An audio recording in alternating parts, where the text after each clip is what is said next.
কাছে দূরে যে যেখানে আছেন আপনাদের সবাইকে স্বাগত জানাচ্ছি। আমি সুলতানা রহমান। আহ, আজ বাংলাদেশের মানুষ সম্ভবত নির্ঘুম রাত কাটাচ্ছে, কারণ কোথায় কি ঘটে, এই যে উদ্বেগ, আশঙ্কা, একটা যে অনিশ্চয়তা, সেই অনিশ্চয়তা মানুষকে এমন করে তাড়িয়ে বেড়াচ্ছে। অন্যদিকে একটা অপরাধ বোধ, কিংবা আমি বলতে পারি যে এমন একটা বোধ আমাদের ভেতরে গত 1 বছর ধরে কাজ করছে, যে কারণে এটা একটা একটা একটা একটা মানে পারমাণবিক বোমার মতো যে কোনো মুহূর্তে লাইডেন হতে পারে, যে কোনো মুহূর্তে বিস্ফোরিত হতে পারে, এমন একটা পরিস্থিতি আমি অনেক দূর থেকে বোধ করছি। আহ কাছে যারা আছেন, যারা দেশে রয়েছেন, তারা আরো ভালো বলতে পারবেন, কিন্তু আমি দূর থেকে, হাজার মাইল দূরে থেকেও সেটি অনুভব করতে পারছি। বা আমি বলেছিলাম যে বাংলাদেশের মানুষ আজকে সম্ভবত একটা নির্ঘুম রাত কাটাচ্ছে। সেখানে এরই মধ্যে ঘোষণা করা হয়েছে যে বাংলাদেশের, বিশেষ করে ঢাকার ছাত্রাবাস যেগুলো রয়েছে, ইডেন কলেজ থেকে শুরু করে বেশিরভাগ কলেজের আবাসিক হোস্টেলগুলো খালি করে দিতে বলা হয়েছে। বিশেষ করে খালি করে বলতে, যারা ছাত্র দলের সঙ্গে জড়িত তাদেরকে হল ত্যাগের নির্দেশ দেওয়া হয়েছে। কে নির্দেশ দিয়েছে, কোথা থেকে নির্দেশ দিয়েছে সেটি সুনির্দিষ্ট করে বলতে পারছি না, তবে একটি স্লোগান পুরো ঢাকায় এখন উচ্চারিত হচ্ছে, সেটি হচ্ছে, যে পথে গেছে লীগ, ছাত্র লীগ গেছে যে পথে, ছাত্র দলও যাবে সেই পথে। এটি কিন্তু আমরা আগে থেকেই বলছিলাম যে মেটিকুলাস প্ল্যান, তাতে শুধুমাত্র আওয়ামী লীগে যে বিতাড়িত হয়েছে তা নয়, আরো 3টি শক্তি কিন্তু বিতাড়িত হবে। এর মধ্যে কে আছে? দ্বিতীয় স্তরে আছে জামাত। তাদেরকে মোটামুটি প্যাকেটজাত করা হয়ে গেছে, এখন শুধু চালানের হয়তো অপেক্ষা, যতটুকু আমি বুঝতে পারি। আমার সঙ্গে অতিথি হিসেবে এখন আমি রাখছি, যুক্ত হচ্ছেন আমার সঙ্গে প্রফেসর নাজমুল হাসান কলিমুল্লাহ। ডক্টর কলিমুল্লাহ, আপনাকে স্বাগত জানাচ্ছি। জি বলুন। ধন্যবাদ। আপনারা নির্ঘুম রাত কাটাচ্ছেন বলে আমি শুনতে পেয়েছি। আপনি সাধারণত নির্ঘুমই কাটান, আপনি নাইট রাইডার, কিন্তু আজকের পরিস্থিতি অনেকের জন্য উদ্বেগের মধ্যে কাটছে। কি পরিস্থিতি, আমাকে যদি আগে একটু সেটি বলুন। দেখুন, মিটফোর্ডের এই যে ঘটনাটি, এইটি সবাইকে ক্রুদ্ধ করেছে, সর্বস্তরের মানুষজনকে। ছাত্র সমাজ তার বাইরে নয়, এবং ক্যাম্পাসগুলো হয়ে উঠেছে উত্তপ্ত। আপনার সর্বত্র আপনার যে স্লোগানটি আপনি দিলেন সেইটি ধ্বনিত হচ্ছে, লীগ গেছে যে পথে, দল যাবে সেই পথে। এখন আপনার শোতে এবং এলসওয়্যার আমি আগে বলেছিলাম যে একটা অদৃশ্য শক্তি এখন দেশের দায়িত্বভার নিয়ে বসেছে, এবং সে কারণে আপনার লক্ষ্য হচ্ছে বীর রাজনীতিকরণ। প্রকাশ্য রাজনীতি যারা করেন, দলের পরিচয় যেরকমই হোক না কেন, তাদের সাইনবোর্ড যেরকমই হোক না কেন, তারা প্রকাশ্য রাজনীতির ধারক বাহক বিধায় বিপজ্জনক। সুতরাং এদের একে একে সবাইকে বিদায় করতে হবে। সবচেয়ে বড় রাজনৈতিক দল বাংলাদেশ আওয়ামী লীগ সরকার পতনের সঙ্গে সঙ্গে শীতনিদ্রায় প্রবেশ করেছে, এবং কন্টিনিউয়াস মব ভায়োলেন্সের মধ্য দিয়ে তাদের নেতা কর্মী এবং অঙ্গ সংগঠনের নেতৃবৃন্দ তাদেরকে কাবু করে ফেলার সর্বাত্মক প্রয়াস পরিচালিত হয়েছে সিস্টেম্যাটিক্যালি।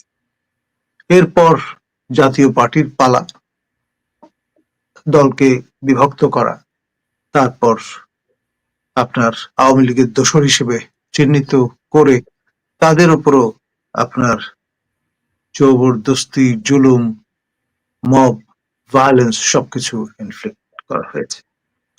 রংপুর যেটা হার্টল্যান্ড, সেই অঞ্চলেও আপনার হামলে পড়ার চেষ্টা পরিলক্ষিত হয়েছে। তৃতীয় সবচাইতে বড় টার্গেট হয়ে দাঁড়িয়েছে বাংলাদেশ জাতীয়তাবাদী দলের অঙ্গ সংগঠনগুলো এবং মূল দল, এবং তারই ধারাবাহিকতায় এখন আমরা দেখছি তাদের স্টেগমাটাইজ করা, তাদের আপনার অপাঙ্ক্ত হিসেবে ঘোষণা করার প্রক্রিয়াটি চলছে। চতুর্থ টার্গেট জামাত ইসলামী। তাদের সেই লক্ষ্যে ইতিমধ্যে গ্যাজেট প্রকাশ করা হয়েছে। তাদের স্বাধীনতা বিরোধী দল হিসেবে চিহ্নিত করার যে ডিজুরো কাজটি সেটি ইতিমধ্যে সম্পন্ন হয়েছে। এখন মূলত আনলিশ করা বাকি, এবং সেটি সময়ের ব্যাপার, অবধারিত তেমনটি ঘটবে। এখন মেইন স্ট্রিম 4টি রাজনৈতিক দল যদি নিকেশ হয়ে যায়, তাহলে বাকি যে স্প্লিন্টার ছোটখাটো দলগুলো আছে তাদের টুটি চিপে ধরা খুব একটা কঠিন কাজ হবে বলে সেই অদৃশ্য শক্তি মনে করেন না। প্রফেসর ইউনূস এবং তার যে কোহর্ট, তারা আপনার সেই অদৃশ্য শক্তির বলে বলিয়ান হয়ে তাদের আপনার কগ বা মেশিন হিসেবে কাজ করছে। তারা অফিসিয়ালি ড্রাইভিং সিটে বসে আছেন, কিন্তু পরিচালনা যারা করছে তাদের অঙ্গুলি হেলনে দেশ চলছে। যেমন ধরুন, প্যারিসে বসে পিনাকি ভট্টাচার্য, তার কমরেড যারা অ্যাক্রস দ্য আটলান্টিক আছেন, তারা ব্যাটে বলে খেলছেন। তাদের অঙ্গুলি হেলনে দেশ উঠছে, নামছে। সরকার তাদের ইচ্ছা অনিচ্ছা বাস্তবায়নের সর্বাত্মক প্রয়াস চালিয়ে যাচ্ছে। এখন ব্যক্তি যারা দেশের বাইরে ডুবিয়াস ক্যারেক্টার হিসেবে অবস্থান করছেন, তাদের আপনার কে পরিচালনা করছে? তারা অর্থ সংস্থান কোত্থেকে সংগ্রহ করছেন এবং কাদের পারপাস সার্ভ করছেন সেটি কিন্তু স্পষ্ট নয়। তবে ইতিমধ্যে কন্টিনিউয়াস আপনার মব নিয়ন্ত্রণ এবং তা আনলিশ করার যে মুন্সিয়ানা তারা দেখিয়েছেন, তার মধ্য দিয়ে তারা ইতিমধ্যে সবার মনে এক ধরনের ভয় ঢুকিয়ে দিতে সক্ষম হয়েছে। এবং মজার ব্যাপার হচ্ছে যে বাঙালি সবসময় দ্রোহের বন্যী শিখায় চলে উঠেছে এবং সেভাবে দৃঢ় কণ্ঠে উচ্চকিত হয়েছে, এখন এই 11 মাস কন্টিনিউয়াস ব্যাশিং এর মধ্য দিয়ে সে বাঙালি কেউ যদি আপনার উচ্চকিত হয়, তাকে বরং সবাই মিলে সামাজিকভাবে সাবধান করবার চেষ্টা করে ওয়েল উইশার সেজে, এবং তাকে আড়ালে আবডালে চলে যাওয়ার জন্য অনুপ্রাণিত করে। It is really unfortunate. Sir, সেই গেস্টাপো বাহিনী যে কাণ্ডটি করত জার্মানিতে, কিংবা মসোলিনির যে বাহিনী আপনার ফাসিজম ইনস্টিটিউশনালাইজ করবার চেষ্টা করত, সেটাই নব্য রূপে নব্য বরকে আমাদের সামনে এসে হাজির হয়েছে। ধন্যবাদ। স্যার, স্যার আপনি আমাকে একটু বলুন, আজকে রাতটি বিভিন্ন শিক্ষা প্রতিষ্ঠানে কেমন কাটছে এইটুকু একটু বলুন। কারণ আমরা জানতে পেরেছি যে বিভিন্ন জায়গায় বিক্ষোভ হচ্ছে, সেই বিক্ষোভটি মেটিকুলাসলি ডিজাইনে হচ্ছে কিনা। ডেফিনেটলি মেটিকুলাস ডিজাইনের অংশ এটি। আপনার স্বতঃস্ফূর্ত ভাবে এটি উৎসরিত হয়েছে তেমনটি সপ্রমাণের চেষ্টা আছে, এবং অনেকটা যেরকম আমরা জুলাই অগাস্টে ক্যাম্পাসগুলোকে উত্তাল হতে দেখেছি, ঠিক সেই কায়দায় আপনার পরিচালনার চেষ্টা চলছে। এখন ধরুন, তরুণ সচেতন মননকে কাজে লাগানোর ফন্দি ফিকিরের কোনো ছল চাতুরির কোনো অভাব তো ওই অদৃশ্য শক্তির নেই। তারা অ্যারোগেন্স অফ ইউথ কাজে লাগিয়ে আবারও একটি লক্ষ্যে উপনীত হতে চাচ্ছে। আর আপনার রাজনৈতিক ভাবে যেহেতু মোকাবেলা করা অসম্ভব রাজনৈতিক শক্তিকে, সেই জন্য আইসোলেট করে একে একে আপনার স্টিগমাটাইজ করে তাদেরকে আপনার অপাঙ্ক্ত হিসেবে পরিগণিত করবার জোর চেষ্টা পরিলক্ষিত হচ্ছে। জি, মানে ডিভাইড অ্যান্ড রুল ব্রিটিশরা যেমনটি করেছিল, জি, ফলে তারা দীর্ঘদিন শাসন করতে পারে। এখনো আমরা তাই দেখছি। ধরেন, আওয়ামী লীগ বিতাড়িত হয়েছে, জাতীয় পার্টিকে কোণঠাসা করে বিতরণের দ্বার প্রান্তে বিতাড়িতই তারা বলা চলে।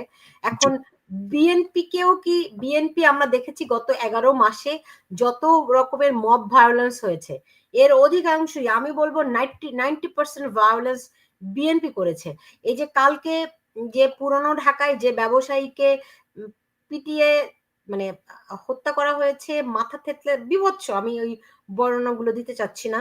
হত্যা করা হয়েছে, সেটি বিএনপির নেতা করেছে। এর আগেও অনেকগুলো ঘটনা, মব লিঞ্চিং এর বেশিরভাগ ঘটনাই বিএনপি ঘটিয়েছে, বিএনপির নেতৃত্বে হয়েছে।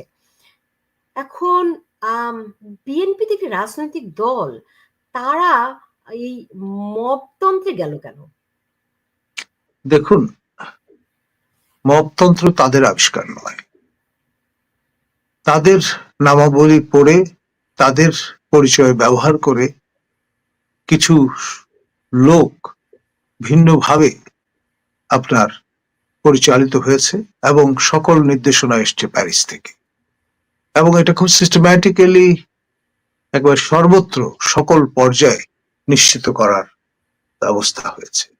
এবং আপনার ভুলিয়ে ভালিয়ে রাখবার চিন্তা থেকে আনুষ্ঠানিকভাবে ঘোষণা করা হয়েছে দলের প্রধানকে রাষ্ট্রপতি তারা করতে চান।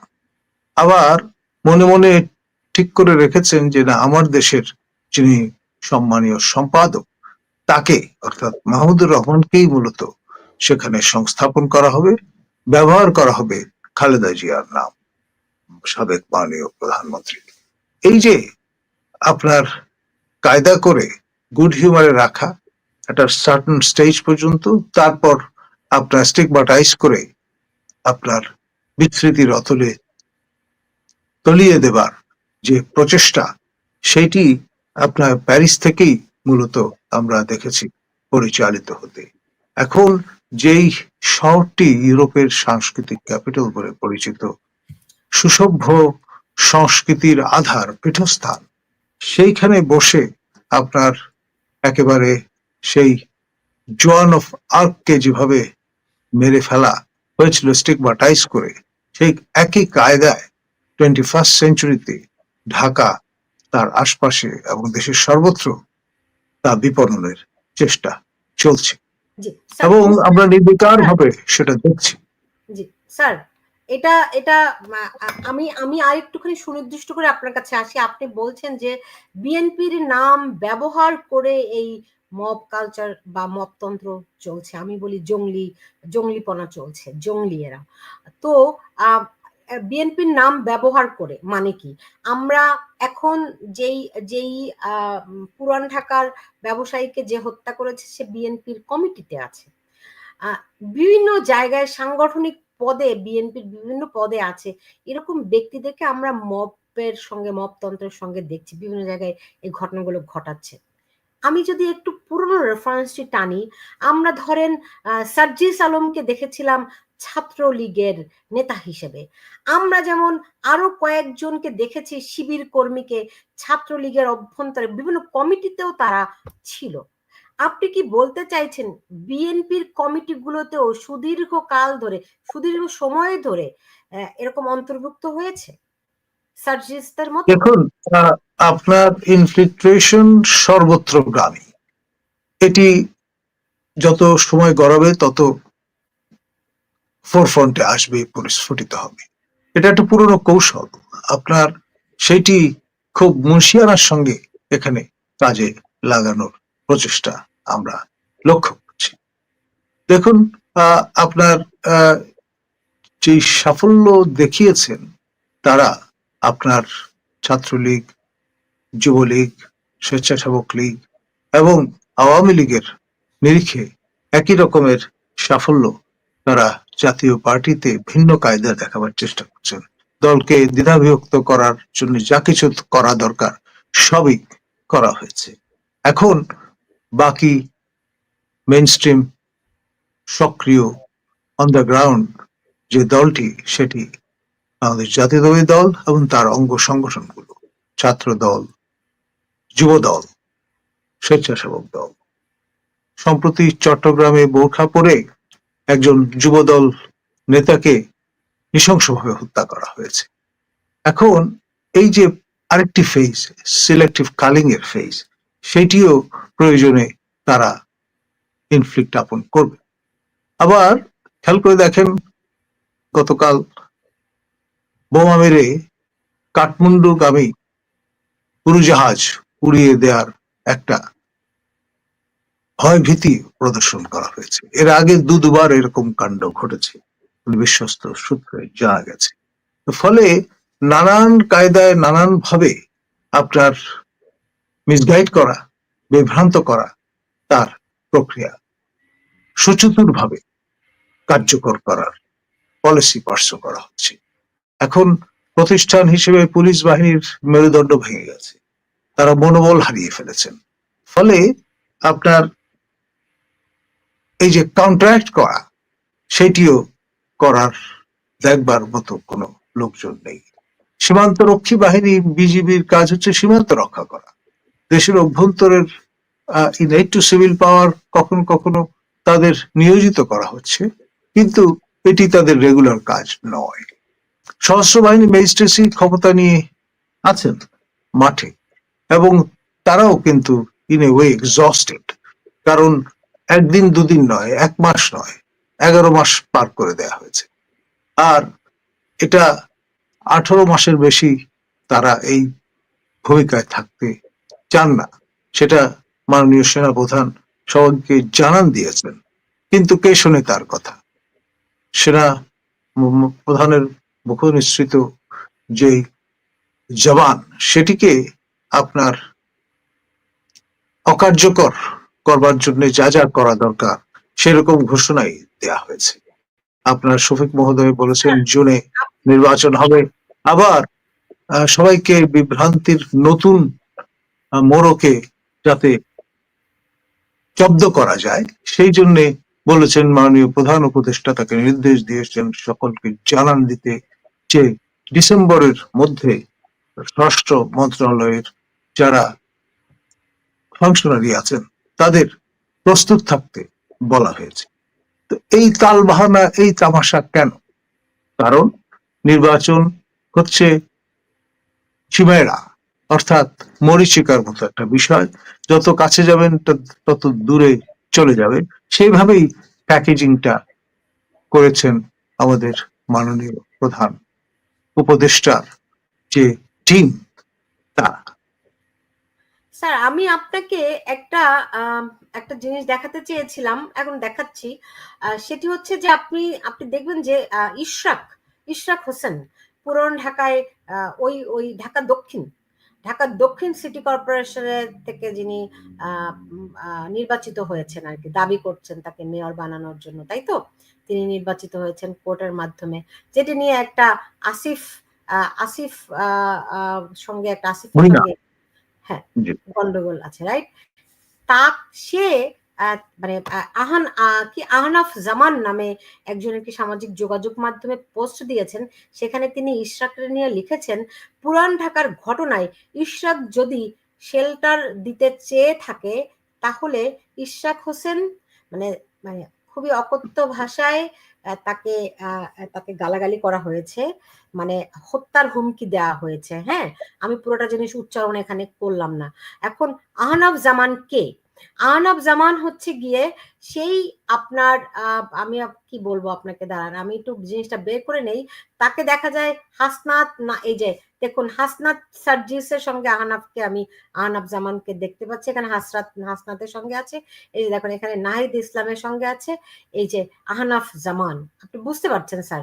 মানে এখন বিএনপি কে কোণঠাসা করার জন্য আজকে যেমন তাদেরকে ছাত্র দলের নেত্রীদেরকে, ইডেন কলেজের নেত্রীদেরকে হলত্যাগ করতে বলা হয়েছে, আরো কয়েকটি ক্যাম্পাসে ছাত্র হোস্টেলগুলো থেকে ছাত্র দলকে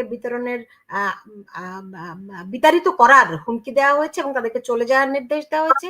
অন্যদিকে বিএনপির নেতাদেরকে আক্রমণ করা হচ্ছে, এরকম হত্যার হুমকি দেওয়া হচ্ছে। ফলে স্পষ্টতই তাদের যে -4 পরিকল্পনা, -4 এর চেয়েও আমি যদি বলি, ওই যে স্লোগানটা তারা এখন এই মুহূর্তে দিচ্ছে, যে পথে গেছে লীগ সে পথে যাবে দল, এই যে কি লীগ গেছে যে পথে দল যাবে সে পথে, এই তো তাদের স্লোগান। এই স্লোগানটা কিন্তু আজকে তারা দিচ্ছে না, একটা জিনিস মনে রাখতে হবে। এই স্লোগানটা কিন্তু তারা প্রথম থেকেই দিচ্ছে অবস্থা বুঝে, কিন্তু আমার মনে হয় এখন তাদের হিটিং মোমেন্ট, ফাইনাল মোমেন্ট এসেছে। আপনারও কি তাই মনে হচ্ছে? ডেফিনেটলি।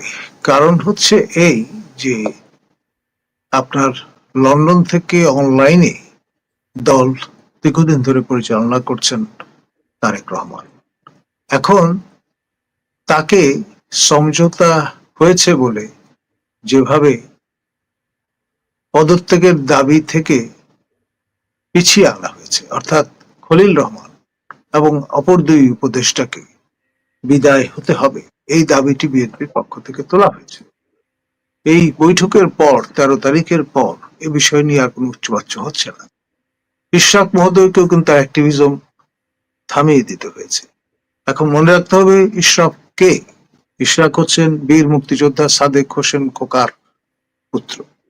এখন যার ধমনীতে মুক্তিযুদ্ধ বিরাজমান, তিনি তো বিপজ্জনক একটি প্রাণী, এবং ভবিষ্যতে আপনার সেই ট্র্যাডিশন অনুসারে যদি বিদ্রোহ করে বসেন, সুতরাং এ ধরনের এলিমেন্ট তিনি যেই দলের সঙ্গে যুক্ত থাকুন না কেন, তিনি অদৃশ্য শক্তির জন্য বিপজ্জনক ব্যক্তি এবং বিপজ্জনক নেতা। সুতরাং তাদেরকে যে কোনো ভাবেই হোক স্টিগমাটাইজ করাটা অত্যাবশ্যক। তা না হলে স্পেস কেউ কাউকে তো ছেড়ে দেয় না, সেটি সহজতর হবে যদি স্টিগমাটাইজ করা যায়। দলীয় শৃঙ্খলা যে চাবুক, সেটি কার্যকর করা যায়। জি স্যার, এখানে আরেকজন সৈয়দ কিউএ তিনি একটি প্রশ্ন রেখেছেন, আমার কাছে ইন্টারেস্টিং প্রশ্নটি মনে হচ্ছে। নতুন আওয়ামী লীগের আত্মপ্রকাশের নাটক রচনা করা হয়েছে, অতি শীঘ্রই সেই নাটক আসতে যাচ্ছে, এই ব্যাপারে কোনো খবর আছে স্যার আপনার কাছে? দেখুন, রিফর্মড আওয়ামী লীগ আপনার স্পেস করে দেওয়ার জন্য আপনার এই প্রথমত বর্তমানে যারা নেতৃত্বে আছেন তাদের স্টিগমাটাইজ করা, তাদের বিচারের বাণী শোনানো এবং ডিমোরালাইজ করবার সর্বাত্মক চেষ্টা চলছে। এখন ধরুন, কাউকে কাউকে গ্লোরিফাই করা, আবার কাউকে কাউকে স্টিগমাটাইজ করা, একই সঙ্গে দুই লাইনে সংগ্রামের মতো কাজ চলছে। আন্তর্জাতিক সম্প্রদায়ের যে চাওয়া পাওয়া, তাকে পরিপূরণ করার অংশ হিসেবে কোনো না কোনো ফর্মে আওয়ামী লীগকে কাজে লাগানোর চেষ্টা চলছে। আপনার নিশ্চয়ই মনে আছে 71-এ যখন মুক্তিযুদ্ধ চলছিল, তখন 70-এর নির্বাচনে যারা আওয়ামী লীগের সংসদ সদস্য নির্বাচিত হয়েছিলেন, তাদের একটি অংশকে আপনার সেই মালেক মন্ত্রিসভার সঙ্গে যুক্ত করা হয়েছিল এবং আপনার বিভীষণের ভূমিকায় রত করবার সর্বাত্মক চেষ্টা আমরা লক্ষ্য করেছি। একই পলিসি পারসুয়েশন এখনো চলছে। সুতরাং এতে অবাক হওয়ার কিছু নেই। স্যার, আমি আপনার অ্যানালাইসিসটা আমার কাছে দারুণ লেগেছে। কারণ কি জানেন, আমি যতটুকু ইতিহাস পড়েছি, যতটুকু জেনেছি, তাতে করে 75-এর পরে যে ঘটনাগুলো ঘটেছিল ওইটারই মনে হচ্ছে একটা পুনরাবৃত্তি হচ্ছে। তো সেই পাপ হতে নিশ্চয়ই সময়ও লাগবে, রাইট? খুব বেশি সময় বোধহয় লাগবে না, কারণ তার হাতে প্রচুর সময় নেই। সেই জন্যই ডেসপারেশনটা আমরা লক্ষ্য করছি। এই যে আজকে দেখুন, এই যে আরেকজন লিখেছেন, মাহমুদ সুজন বলেছেন যে আজকে কিন্তু খুলনাতে এক বিএনপি নেতাকে খুন করা হয়েছে এবং যুবদলের নেতা ছিল, তাকে খুন করা হয়েছে। ওই যে খুলনাতে যে আন্দোলন হয়েছে সেখানে সে ছিল। আপনি বুঝতে পেরেছেন স্যার? যে চট্টগ্রাম বলুন, খুলনা বলুন, দিনাজপুর বলুন, সারা দেশেই কিন্তু এই তাণ্ডব চলছে এবং অরাজক একটা পরিস্থিতি তৈরি করা হচ্ছে ঠান্ডা মাথায়। আর তার মধ্য দিয়ে যেটি নিশ্চিত করার চেষ্টা চলছে যে দেশটি আনগভর্নেবল হয়ে গেছে, দেশটি ব্যর্থ রাষ্ট্রে রূপান্তরিত হয়েছে। সুতরাং এখানে রাজনীতি, এখানে গণতন্ত্র কোন অবস্থায় প্রিভেল করতে পারবে না। সুতরাং এখানে কনফ্লিক্ট জোন হিসেবে এই অঞ্চলটি আবির্ভূত হয়েছে এবং আলটিমেটলি জাতিসংঘের তত্ত্বাবধানে যদি নির্বাচন আয়োজন করতে হয়, তার ম্যান্ডেট নিতে হবে এবং ক্যাম্বোডিয়ার মতো জাতিসংঘের তত্ত্বাবধানে যদি নির্বাচন আয়োজন করা যায়, তাহলেই শুধুমাত্র আপনার গণতন্ত্রে ফেরা সম্ভব, এবং সেটাও কিন্তু সুদূর পরাহত একটা বিষয়। যতদিন পর্যন্ত কি বলছেন প্রয়োজনে 10 জাতিসংঘের বছর প্রস্তাবে? প্রয়োজনে 10 বছর আপনার এই অরাজক অবস্থা যদি বিরাজমান রাখা যায়, তাহলে রাষ্ট্রের খোল নইচে পাল্টে ফেলা যাবে, সম্ভব। জাতিসংঘের তত্ত্বাবধানে আপনার নির্বাচনের যে জিগির বা তাগিদ, সেটা কিন্তু জামাতের পক্ষ থেকে হাজির করা হয়েছে। তারা বুঝে না বুঝে এমনটি করছেন সেটা আমি মনে করি না। তারা কার্ডার বেসড একটা পলিটিক্যাল পার্টি, এবং সে কারণে বুঝে ফেলেছেন খেলাটা, যে আলটিমেটলি তাদেরকেও টার্গেটেড করা হবে। সেই জন্যই জাতিসংঘের জিগিরটি তারা তুলেছেন। তো এখন জাতিসংঘের তো একটা কমিশনও বাংলাদেশে বসানো হয়েছে, এবং সেটির জন্য খসড়া অনুমোদন বর্তমান উপদেষ্টা পরিষদ প্রদান করেছেন। এবং আপনি খেয়াল করে দেখেন, যেই সব দেশে জাতিসংঘের মানবাধিকার বিষয়ক যে কমিটি বা অফিস আপনার কার্যকর করা হয়েছে, সবগুলি ইভেন্চুয়ালি আপনার কনফ্লিক্ট জোনে রূপান্তরিত হয়েছে, এবং তখন জাস্টিফাই করা সহজ হয়েছে জাতিসংঘের ইন্টারভেনশন। এখন স্যার এই যে আমান নূর কাতার কুয়েত থেকে লিখেছেন, তিনি বলছেন দেশের যে অবস্থা আপনারা আছেন মাইনাস প্লাস নিয়ে। ট্রু। দেশে গৃহযুদ্ধ অতি সত্বর এবং অত্যাবশ্যক হয়ে পড়েছে। দেশ অভ্যন্তরীণ ও বিদেশি ষড়যন্ত্রের শিকার হয়ে, এই শিকার সেই শিকার নয়, মানে সে শিকার মানে ভিকটিম, ষড়যন্ত্রের শিকার হয়ে ইরাক এবং সিরিয়া অর্থাৎ লিবিয়ার কাছাকাছি পৌঁছে গিয়েছে। যে মন্তব্যটি সংশ্লিষ্ট ব্যক্তি করেছেন অতিশয়োক্তি বলে আমি মনে করি না। আপনি খেয়াল করে দেখেন, দায়িত্বশীল পদে আছেন, সকল মন্ত্রণালয় দেখাশোনা করছিলেন এক সময় উজিরে খামাখা বলে, যিনি শিরোপা অর্জন করেছিলেন, আপনার দপ্তরবিহীন উপদেষ্টা সেই মাহফুজ মহোদয়, তিনি কিন্তু তার ভেরিফাইড ফেসবুক পেজে জানান দিয়েছিলেন যে গৃহযুদ্ধ অত্যাসন্ন। সুতরাং না বুঝে হেয়ালিপনার বশবর্তী হয়ে তিনি এমনটি করেছেন তা আমি মনে করি না। তো না বুঝে তো করেনি, কিন্তু তাকে একটু মাঝখানে চুপচাপ দেখেছিলাম, আবার তিনি বেরিয়ে এসেছেন তো দেখলাম। যেহেতু তার গতায়ত সীমায়িত হয়েছে, তিনি এখন সকল মন্ত্রণালয়ের বদলে একটি মন্ত্রণালয়ের দায়িত্বে আছেন, এবং এটি অন্যতম গুরুত্বপূর্ণ মন্ত্রণালয় তথ্য মন্ত্রণালয়। এবং তথ্য মন্ত্রণালয়ে আপনার তিনি দায়িত্ব নেয়ার পরে আপনার খেয়াল করে দেখেন যে অবস্থাটা তৈরি হয়েছে, মিডিয়া, প্রিন্ট কি ইলেকট্রনিক, সবাই কিন্তু রীতিমতো সেই বাঘে ছাগে এক ঘাটে পানি খায়, সেই রকম একটি অবস্থায় নিপতিত হয়েছে। অনেক আপনার মিডিয়া আউটলেট রীতিমতো সন্দেহভাজন আপনার পরিচিতি অর্জন করেছেন, এমনকি দুদকের পক্ষ থেকেও নোটিফিকেশন হাজির করার প্রক্রিয়া চলছে। অর্থাৎ স্থায়ীভাবে স্টিগমাটাইজ করে তাদেরকে এই স্পেস থেকে সরিয়ে দেয়া। ক্রমে ক্রমে স্টাইলটা সেই গেস্টাপো বাহিনীর মতো, জার্মান নাৎসি যুগে যা আমরা প্রত্যক্ষ করেছি। আপনার স্লোগান ফ্যাসিবাদের বিরুদ্ধে, কিন্তু স্টাইলটা নব্য ফ্যাসিবাদী ধারায়, অর্থাৎ আরেক কাঠি সরেস। সুতরাং এই দুঃখ রাখবেন কোথায়? জি। মানে আওয়ামী লীগ এই সরকারকে দেখলে তো যে কেউ বলবে আওয়ামী লীগ ছিল ধোয়া তুলসী পাতা। এখন এখন এই সরকার যেরকম ফ্যাসিস্টের ফ্যাসিস্ট, মানে ভয়ঙ্কর। আওয়ামী লীগ সরকার তো আর ফ্যাসিস্ট ছিল না, আওয়ামী লীগ ছিল কর্তৃত্ববাদী সরকার। এই সরকার রিয়েল অর্থেই ফ্যাসিস্ট, রাইট? সকল কাউন্টে সবকিছুকে ছাড়িয়ে গেছে তারা। আপনার 9 মাসের যে যুদ্ধকালীন পরিস্থিতি ছিল 71-এ, তখনও কিন্তু এরকম অরাজক পরিস্থিতি বিরাজমান ছিল না। আমার তখন শৈশবকালীন বয়স, তখন কিন্তু চোখের সামনে দেখেছি। তার মধ্যেও কিন্তু মানুষের মধ্যে সহমর্মিতা ছিল, মানুষের মধ্যে সহযোগিতার মনোভাব ছিল।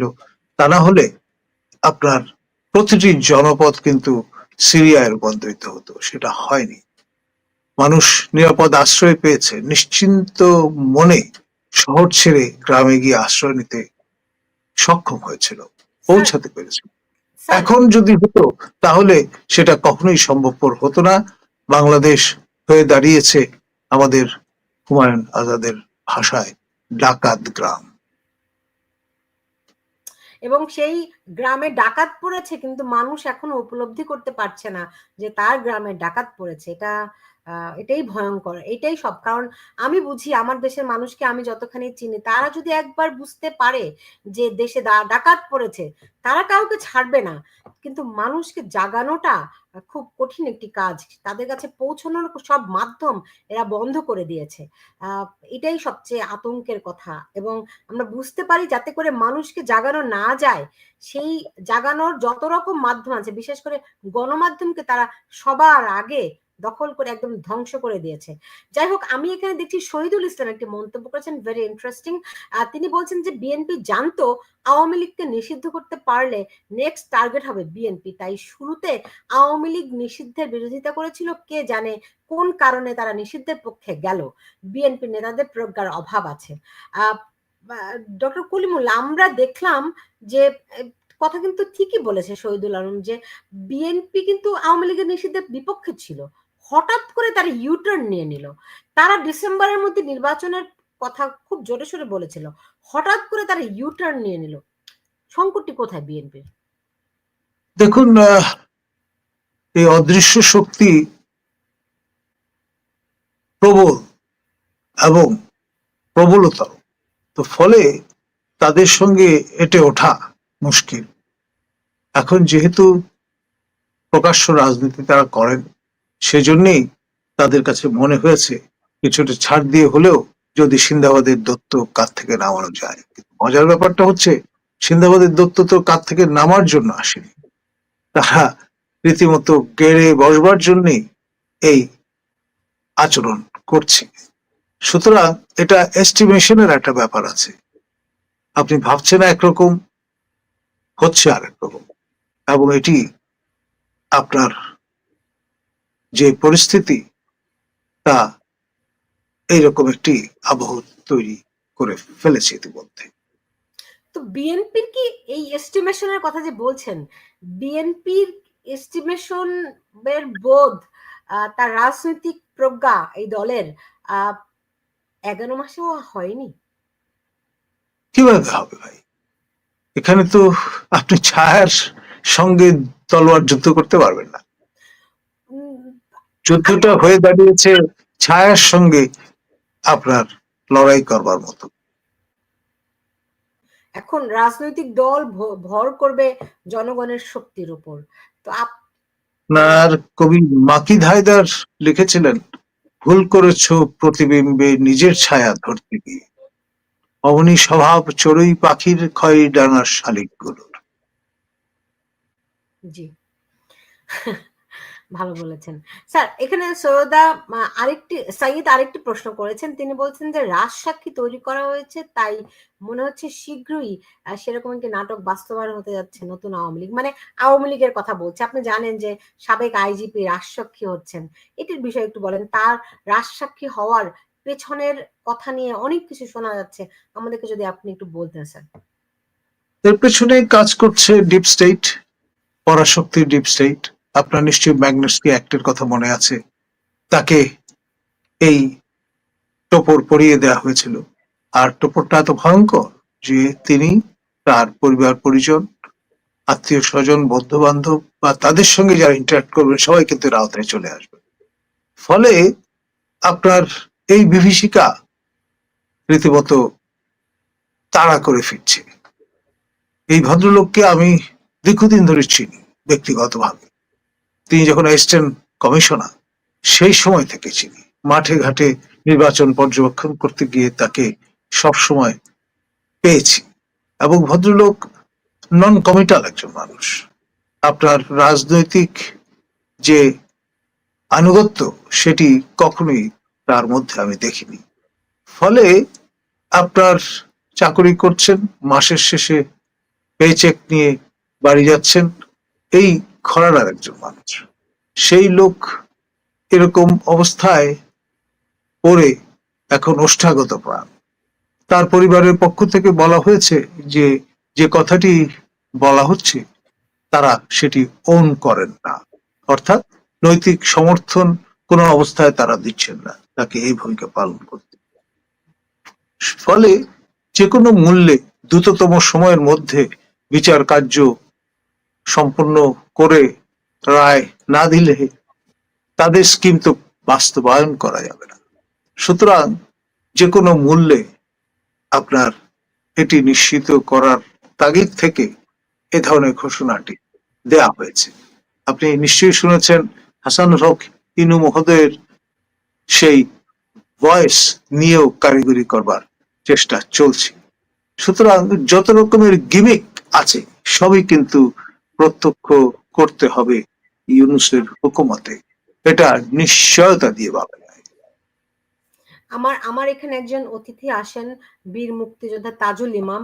তিনি বলছিলেন, তিনি একটা ছবিও এঁকেছেন এটি, যে এই যে এই যে যা কিছু বাংলাদেশে ঘটছে এটা একটা ছকে ঘটছে, এবং এটা একটা যে ষড়যন্ত্র, একটা সাপ, তিনি এটা একটা সাপ হিসেবে আখ্যায়িত করেছেন, যার অনেকগুলো মাথা। কোন মাথাটা কোন দিক থেকে এসে দংশন করছে আপনি বুঝতে পারবেন না, মনে হবে ভিন্ন ভিন্ন, কিন্তু আসলে একটাই সাপ। এটি তিনি খুব দারুণ ভাবে একটা পেন্টিং করেছেন, ব্যাখ্যাও করেছেন এটি।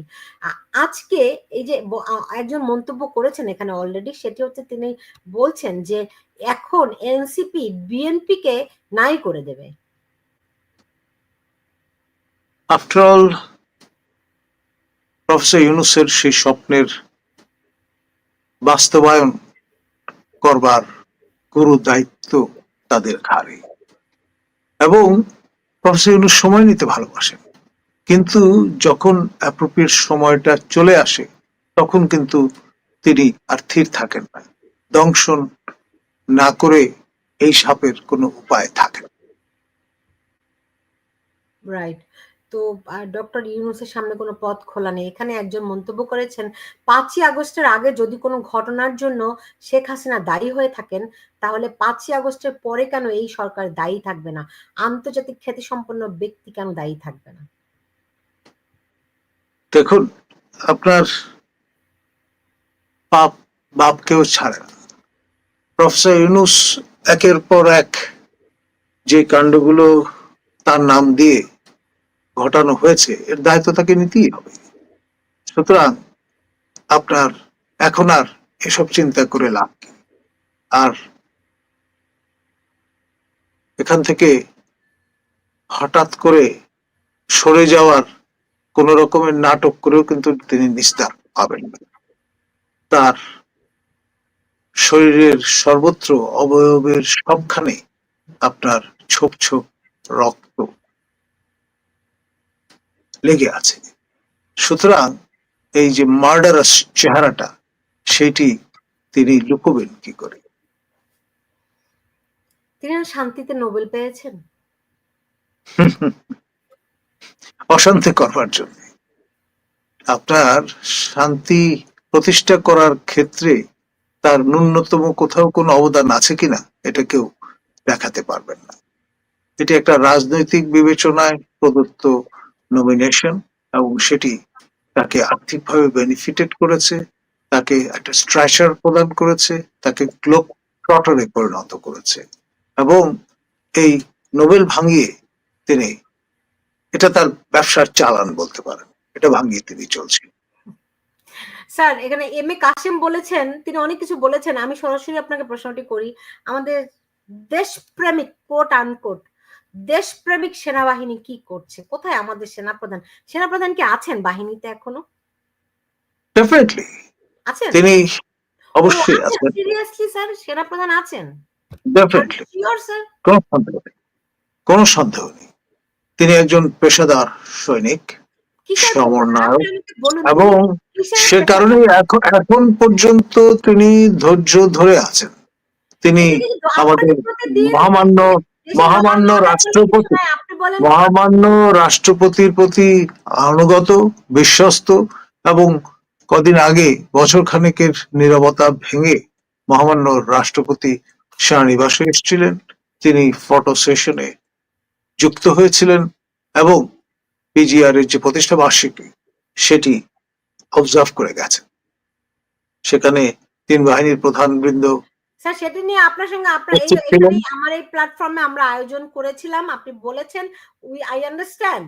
কিন্তু আপনি আমাকে বলুন সেনাপ্রধান বলেছিলেন এই দেশের দায়িত্ব তার। ৫ই আগস্ট তিনি এই ঘোষণা দিয়েছিলেন। তারপরে কোথায় তিনি? তারপরে তিনি বললেন এনাফ ইজ এনাফ। আর কত এরকম প্রাণ গেলে তার এনাফ হবে? আমরা কি জানতে চাইতে পারি তার কাছে? দেখুন, তিনি সুশৃঙ্খল একটি বাহিনীর নেতৃত্ব করছেন। অফিসিয়াল যে ফাসাদ, তার মধ্যে থেকেই কিন্তু তাকে অপারেট করতে হচ্ছে। প্রতিরক্ষা মন্ত্রণালয় কার হাতে? প্রফেসর ইউনূস এবং খলিল সাহেবের হাতে। এখন ক্লাইভের সময় আমরা যেমন দ্বৈত শাসনের পাল্লায় পড়ে রীতিমতো মন্বন্তরের সম্মুখীন হয়েছিলাম, সেরকম একটি দ্বৈত শাসন চলছে এখন বাংলাদেশে। ফলে এরকমটি হবে, সেটাই তো স্বাভাবিক। না, না, না। আমি আপনার কথা মানতে রাজি না। তাহলে তিনি কেন ৫ই আগস্ট বলেছিলেন যে এই দেশের দায়িত্ব তার? তারপরেও ওয়াকিবহাল মহলের মতে দুবার তাকে সরিয়ে দেবার চেষ্টা হয়েছে। এখন এই পরিস্থিতিতে তার পক্ষে যতটুকু রেস্ট্রেইন দেখানো সম্ভব তাই তিনি দেখাচ্ছেন। স্যার এই যে আরেকটি বিষয় শেখ শিপন বলেছেন, এটা নিয়ে আমি আজকেও একটু আলোচনা করেছিলাম।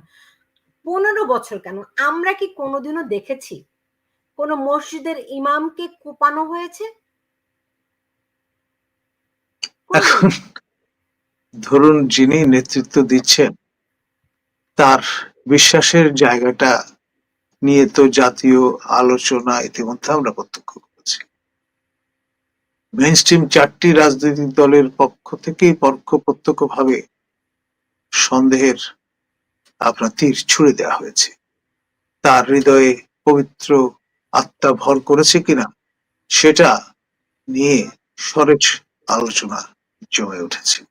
তার প্রথমা স্ত্রীর হাত ধরে তিনি যেই বিশ্বাসী হয়েছেন, বিশ্বাস স্থাপন করেছেন, সেইটি পরিত্যাগ করেছেন কিনা সেটির কোনো প্রমাণ কিন্তু আমরা এখন পর্যন্ত পাইনি। তিনি তার পক্ষ থেকে জানান দেননি। কত বিষয়ে তিনি নানান রকমের জানান দেওয়ার চেষ্টা করেন, কিন্তু এই বিষয়টা তিনি নিশ্চুপ।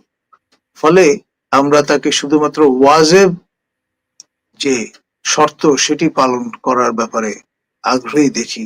সেখানে আবার লোক সেট করা থাকে, তারা বলে আপনাকে ৫ বছরের জন্য আমরা মস্তদে দেখতে চাই, দালালদের কথা শুনবেন না। এখন সেটা তাকে আবেগ তাড়িত করে, আবেগ আপ্লুত করে, এবং তার রেফারেন্স দিয়ে তিনি আল জাজিরার মতো গণমাধ্যমে সাক্ষাৎকার প্রদান করেন এবং জানান দেন যে ঈদের মাঠের মুসল্লিরা তাকে ৫ বছরের জন্য চায়। স্যার এখানে ধ্রুপদ প্রশ্নটি করেছেন, মন্তব্য বলা যেতে পারে, বিএনপির কর্মকাণ্ড যেন নেতিবাচক হয় সেটাও কি ডিজাইন করা যেন চাঁদাবাজি করতে পারে আর ফাঁদে পা দেয় তারা? ডেফিনেটলি সে গ্র্যান্ড স্কিমের অংশ। আপনার যেখানে একটি রেজিম ফেলে দিতে পারে তারা, সেখানে এটি তো রীতিমতো সহজ কাজ তাদের জন্য। এটা খুব ইন্টারেস্টিং। আমি মাঝে মধ্যে ভাবি এই প্রশ্নটি করব, নানান কারণে করা হয়ে যায় না। আমি খোঁজও নিতে চাই। আমাদের স্পিকার শিরিন শারমিন চৌধুরী, আমরা জানি তিনি সেনা সেনা তত্ত্বাবধানে আছেন। তার অবস্থা কি? এখানে তিনি মন্তব্য করেছেন যে শিরিন শারমিন চৌধুরী কি এই সরকারের শেষ দাবার চাল হতে যাচ্ছেন?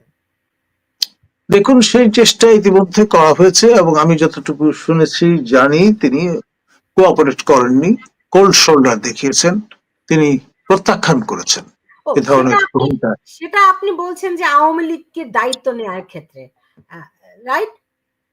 জি, জি, সেই ব্যাপারে আওয়ামী লীগ তিনি নতুন করে অস্বীকৃতি প্রদান করেছেন। আওয়ামী লীগকে নতুন করে সাজানোর জন্য, মানে মাইনাস শেখ হাসিনা করার জন্য তারা শিরিন শারমিন চৌধুরী, ওদিকে আইভি রহমান নাকি নারায়ণগঞ্জের কি নাম, সেলিনা হায়াত আইভি, সেলিনা হায়াৎ রাইট, রাইট, এবং সাবেক রাষ্ট্রপতি হামিদুল আব্দুল হামিদ। আব্দুল হামিদকে, এই তিনজনকে নিয়ে, সাবের হোসেন চৌধুরী, এই চারজনকে জি। নিয়ে অনেক কথাবার্তা হয়েছে, কিন্তু তারা কেউই রাজি হননি। এমনকি আমি স্যার জানি তৃণমূলের সঙ্গে আমার, আওয়ামী লীগের তৃণমূলের অনেকের সঙ্গে আমার কথা হয়েছে, তারাও শেখ হাসিনা ছাড়া আর কাউকে গ্রহণ করতে রাজি নয়। মানে দলের ভেতরে শেখ হাসিনার প্রশ্নে মানুষ একেবারেই, মানে দলের কর্মীরা, সেটি যে পর্যায়েরই হোক না কেন, তারা একদম একাট্টা, তারা শেখ হাসিনা ছাড়া অন্য কাউকে মানতে রাজি নয়। আপনিও নিশ্চয়ই সেটি জানেন। দেখুন, আপনার 111 রেজিম চেষ্টা করেছিল শেখ হাসিনাকে আপনার নির্বাসনে রেখে দিতে, শেষ অব্দে কিন্তু তারা ব্যর্থ হয়েছে। খালেদা জিয়া তো দেশান্তর হতে চাননি টু স্টার্ট উইথ, ফলে এই দুই নেত্রীর কারণে 111 রেজিম ফেল করে গিয়েছে। এখনো যারা প্রকাশ্য রাজনীতি করেন এবং হাল ধরে আছেন সংশ্লিষ্ট দলগুলোর, তারা দৃঢ় প্রতিজ্ঞ যদি থাকেন, তাহলে কোনো অবস্থায় কোন রকমের ষড়যন্ত্র কার্যকর করা সম্ভবপর হবে না। বাংলাদেশ তার ঠিকানা খুঁজে পাবে। এখানে একজন একটি মন্তব্য করেছেন, শেখ শিপন।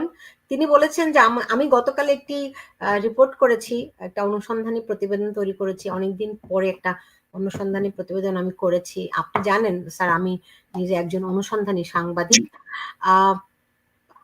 গতকাল যে প্রতিবেদনটি করেছি, বাংলাদেশের মিডিয়া কিভাবে আসলে মেটিকুলাসলি ডিজাইনড ছিল, সেটি আপনারা অনেকে দেখতে পারেন। প্রতিবেদনটা আমার এখনো আছে। এখানে শেখ শিপন, আমি সেটা প্রত্যক্ষ করেছি। জি, এখানে একজন মন্তব্য করেছেন যে যমুনা টিভির উপস্থাপিকা রোকসানা আঞ্জুমান একজন জঙ্গিবাদী, ওর বিষয়ে কোনো মন্তব্য করুন।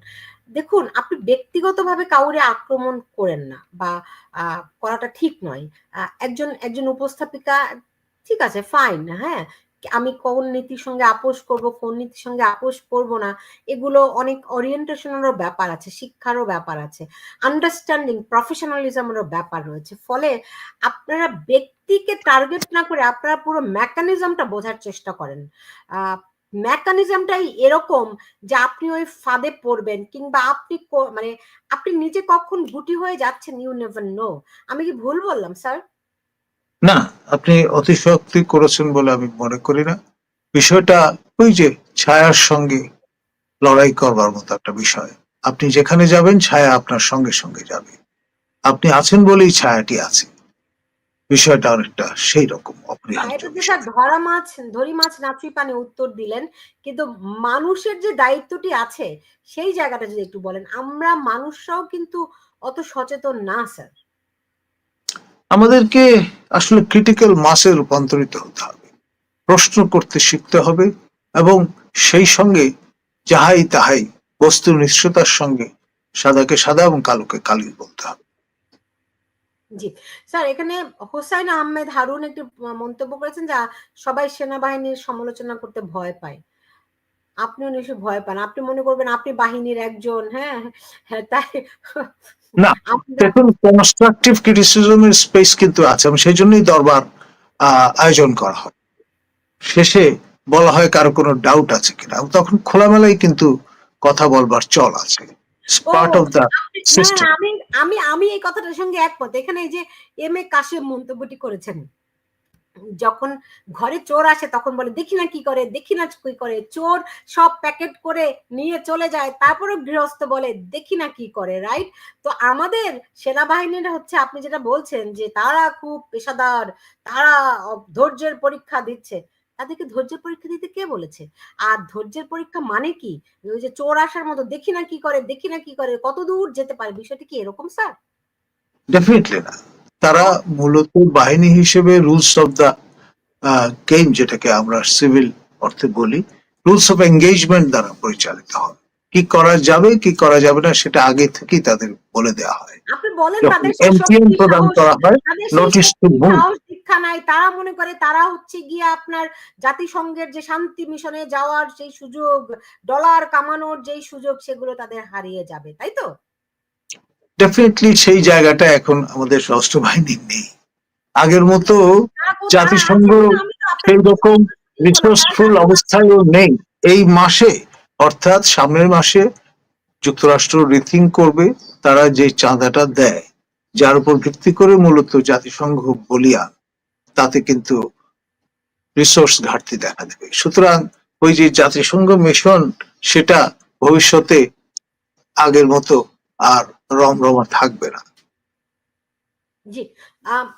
স্যার আমি শেষ প্রশ্ন করব আপনাকে, এটি এটি লাস্ট, যে বাংলাদেশে আজকে যে পরিস্থিতি, আপনার কি মনে হয় এটি আরো ঘোলাটে হবে, নাকি এখান থেকে কোনো কোনো ভালোর দিকে আগাবে? মানে আর কত অন্ধকার, আরো কত ঘন হলে পরে মনে হবে না?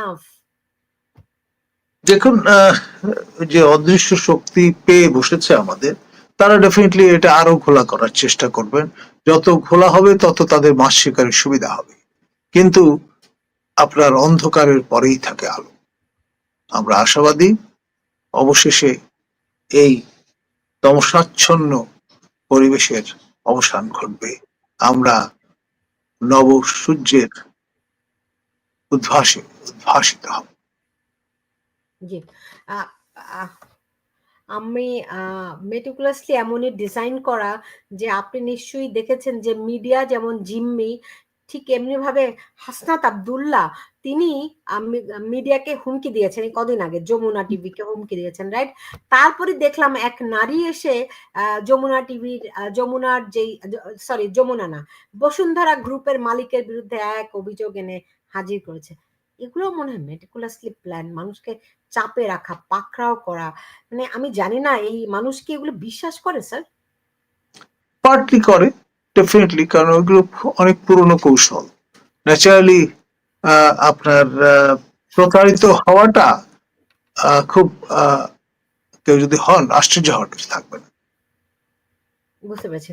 আচ্ছা, যাই হোক, আজকে শেষ করছি, নিশ্চয়ই আর একদিন আমরা কথা বলবো। পরিস্থিতি কোন দিকে যায় আমরা চোখ রাখছি, এবং দিন হোক রাত হোক যখনই হোক, সেরকম পরিস্থিতি হলে আমরা কিন্তু সরাসরি এসে হাজির হই। আর আমার খুব সৌভাগ্য যে স্যার হচ্ছেন নাইট রাইডার, আমার এখানে যখন দিন বাংলাদেশে তখন রাত, আমি খুব সহজে আর কাউকে না পেলেও ডক্টর কলিমুল্লাহ আপনাকে পেয়ে যাই। সেজন্য আপনার প্রতি অনেক কৃতজ্ঞতা জানাচ্ছি। আপনি ভালো থাকুন।